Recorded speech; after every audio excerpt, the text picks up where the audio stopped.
તપન પરમાર હત્યા કેસના આરોપીઓને નામદાર કોર્ટમાં રજૂ કરવામાં આવ્યા હતા।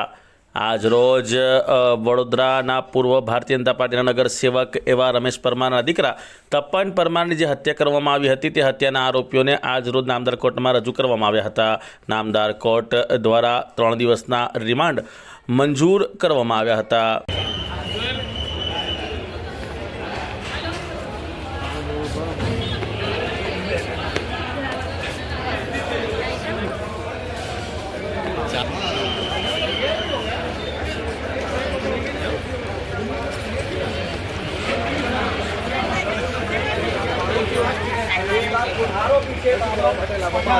તેના દ્વારા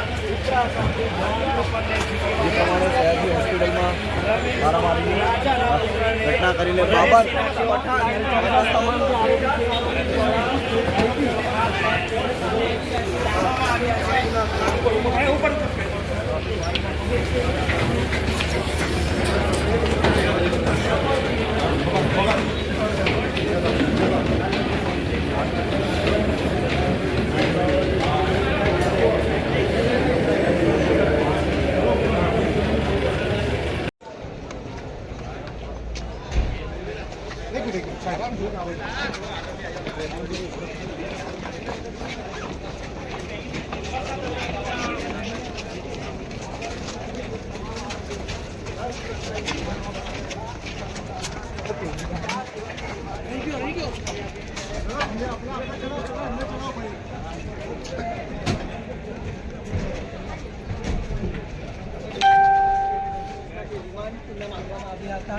ત્યારે કહી શકાય કે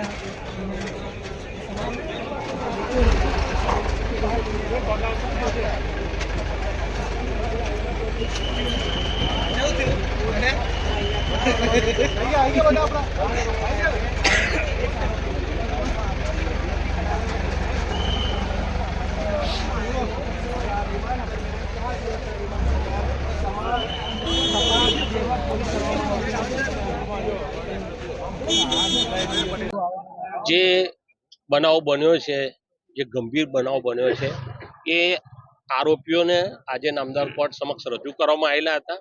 તપાસ કરનાર અધિકારી મારફતે તમામે તમામ આરોપીઓના 10 દિવસના રિમાન્ડની માંગણી કરવામાં આવેલી હતી। નામદાર કોર્ટે જે રીતે બનાવ બન્યો છે એની તપાસ કરવી ખૂબ જ જરૂરી છે, તો 22 તારીખ સવારે 11 વાગ્યા સુધીના રિમાન્ડ નામદાર કોર્ટે આપેલા છે।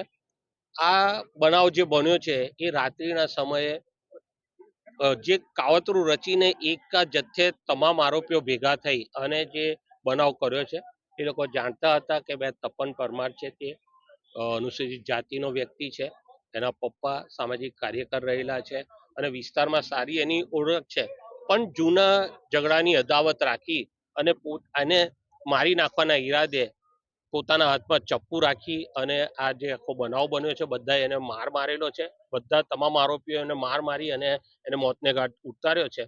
આ બનાવ બન્યા પછીથી ગુનાની અંદર વપરાયેલું ચપ્પુ પણ એ લોકોએ ફેંકી દીધેલું છે, એની તપાસ કરવાની છે। કયા કારણોસર આ બનાવ બન્યો છે, કોણ એની પાછળ છે, હજી અન્ય આરોપીઓ નાસ્તા ભાગતા ફરે છે, એ લોકોની પણ તપાસ કરવાની છે। આવા સંજોગોની અંદર રિમાન્ડની માંગણી કરતા નામદાર કોર્ટે 22 તારીખે સવારે 11 વાગ્યા સુધીના રિમાન્ડ આપેલા છે। કયા આરોપીનું નામ ખાસ નામ તો મોડે બધા નથી, પણ ટોટલ 5 આરોપીઓને પકડેલા છે, એમાંથી એક મહિલા છે।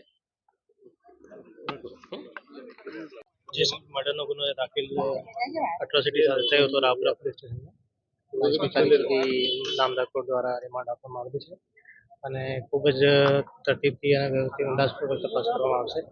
કોઈ પણ પહેલું તપાસમાં છોડવામાં આવશે નહીં। સાહેબ, અન્ય જે આરોપી છે તેમને કઈ પ્રકારની અંગે ધરપકડ બી બાકી છે? આજે વધુ 2 આરોપીની ધરપકડ થઈ છે અને આગળની તપાસ ચાલુ છે। જે અમારે વેપન જે વપરાયું છે આ કબજે કરવા બાકી છે અને ઘણા બધા તપાસના મુદ્દાઓ છે, કાવતરું કઈ રીતે છે, કોણ જોડે વધુ વિગતમાં ત્યાં લેવાનું બાકી છે। એટલા માટે હવે કઈ દિશામાં પોલીસ તપાસ કરશે? જે એફઆઈઆરમાં જણાવ્યા જે તથ્યો છે આ મુજબ ઊંડાણપૂર્વક તપાસ કરવાની છે। Okay, thank you.